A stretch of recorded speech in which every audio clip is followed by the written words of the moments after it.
پینے کا مشورہ دیتے تھے جو ان کے لیے ایک بہترین فائدہ مند ہوتا تھا۔ اور اس کی خصوصیات کے اندر اگر ہم بات کرتے ہیں تو گاجر ایک توانائی بخش ایک سبزی ہے، جسم سے فاسد مادوں کو نکالنا اس کا پورا امتیاز ہے۔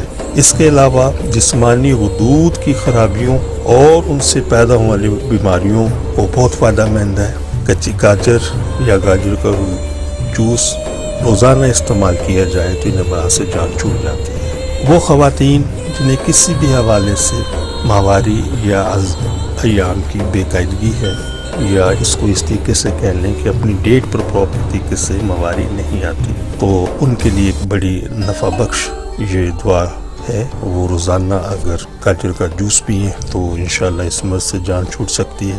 اور اگر گاجر کا موسم نہ ہو تو گاجر کے بیج مارکیٹ سے آسانی سے مل جاتے ہیں، ان کو لے کے گرائنڈ کر لیں اور ایک چائے والا چمچ صبح، ایک دوپہر، ایک شام نیم گرم پانی یا تازے پانی سے استعمال کریں۔ انشاءاللہ 8-10 دن استعمال سے ہی یہ صرف ایک سنگل میڈیسن انشاءاللہ اس سے آپ کو بہت فائدہ ہوگا۔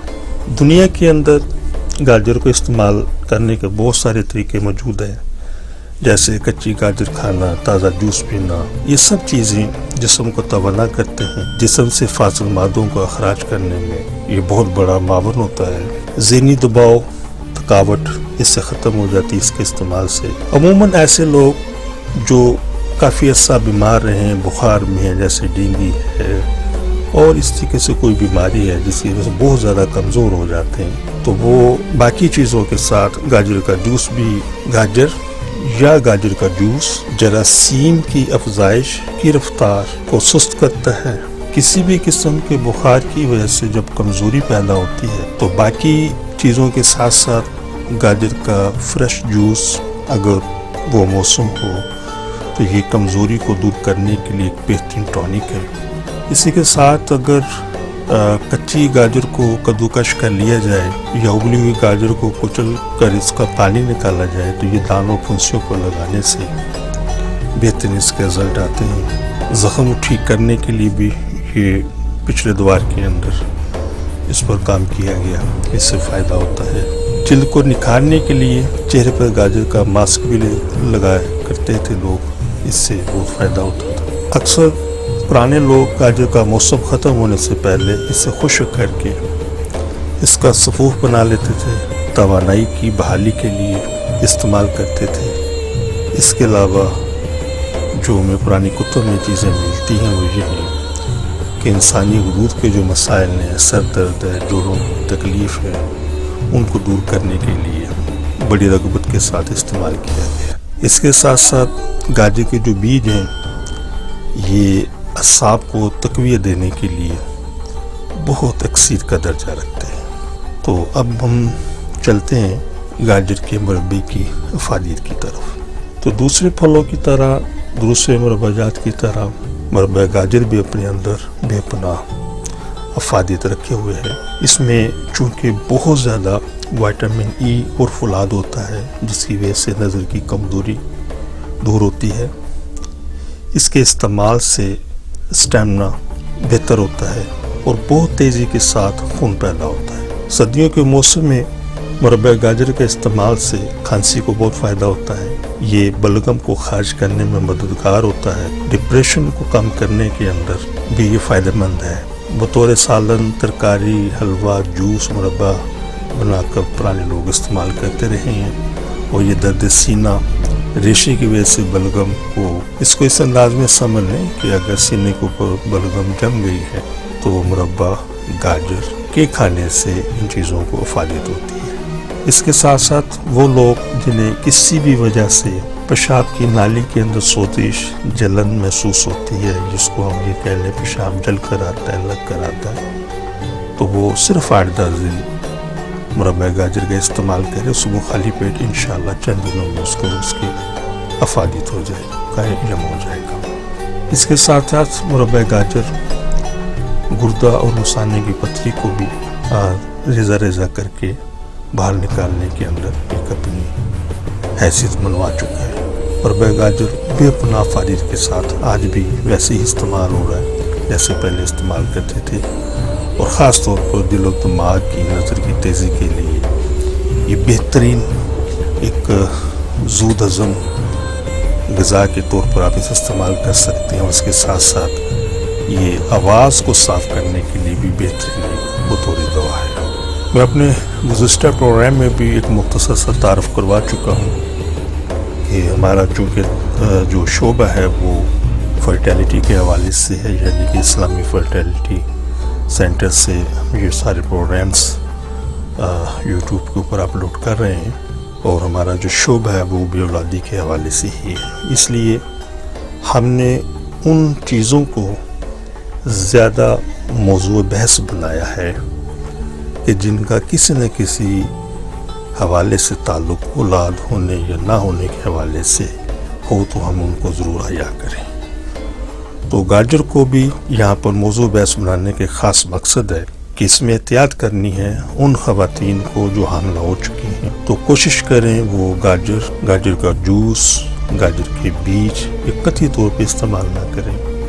یہ ایک مسلمہ ریسرچ شدہ بات ہے کہ اس کے استعمال سے حمل کے گرنے کا اندیشہ موجود ہے پورا. ہاں، گاجر کا مربع وہ استعمال کر سکتے ہیں اگر ان کو کھانے سے کسی قسم کو ان کو پیٹ کے حوالے سے ایشو نہیں ہوتا، اور وہ بھی تھوڑی مقدار میں. احتیاط یہی ہے کہ حاملہ خواتین گاجر کا جوس اور گاجر کا بیج خصوصی طور پر ان کا استعمال نہ کریں. تو میں امید کرتا ہوں کہ میرا آج کا موضوع، آج کا پروگرام آپ کو پسند آیا ہوگا، اور یقیناً اس میں بہت سارے فائدے جو مختصر اس میں ٹاپ پر ہیں وہ ہم نے آپ کی خدمت میں گزار کر دی ہیں، اور انشاءاللہ امید ہے اس سے آپ کو فائدہ ہوگا. دعا میں یاد رکھیے گا. السلام علیکم. محترم ناظرین، ہماری دعا ہے کہ ہر آنگن اولاد کی خوشیوں سے مہکتا رہے. لیکن اگر خدا نخواستہ کوئی بھی کپل ابھی تک اولاد جیسی نعمت سے محروم ہے تو ہماری طبی تحقیق سے ضرور فائدہ اٹھائیے. اور وہ خواتین حضرات جنہیں ڈاکٹر حضرات نے IVF، IUI، ICSI یا دیگر کسی بھی حوالے سے ٹیسٹ بیبی کا مشورہ دیا ہے، تو ہماری ان سے بڑی مؤدبانہ گزارش ہے کہ ان تمام چیزوں سے، ان تمام سلسلوں سے پہلے ایک مرتبہ ہم سے ضرور کنسلٹ کریں. انشاءاللہ ان چیزوں کی ضرورت باقی نہیں رہے گی. اپنی دعا میں یاد رکھیے گا. بہت شکریہ. السلام علیکم ورحمۃ اللہ وبرکاتہ. پاکستان زندہ باد. صرف ایک بار کی ملاقات سے آپ کی مایوسی خوشیوں میں بدل جائے گی. آپ حکیم صاحب سے لاہور، راولپنڈی، سیالکوٹ، فیصل آباد، سرگودا، ملتان، حیدرآباد، کراچی میں وقت لے کر ملاقات کر سکتے ہیں. آپ بھی ہماری طبی تحقیق سے فائدہ اٹھائیں. بچے کی مسکان کا نزدیکی سے احساس. آپ حکیم صاحب سے روزانہ ان کے لاہور مطب میں وقت لے کر ملاقات کر سکتے ہیں. ایڈریس: اسلامی فرٹیلیٹی سینٹر نزد مینار پاکستان، احمد علی روڈ، لاہور. آپ سے گزارش ہے کہ ہمارے اس پروگرام کو سبسکرائب کریں، لائک کریں، شیئر کریں، تاکہ ہماری آنے والی تمام ویڈیوز آپ تک آسانی سے پہنچ سکیں.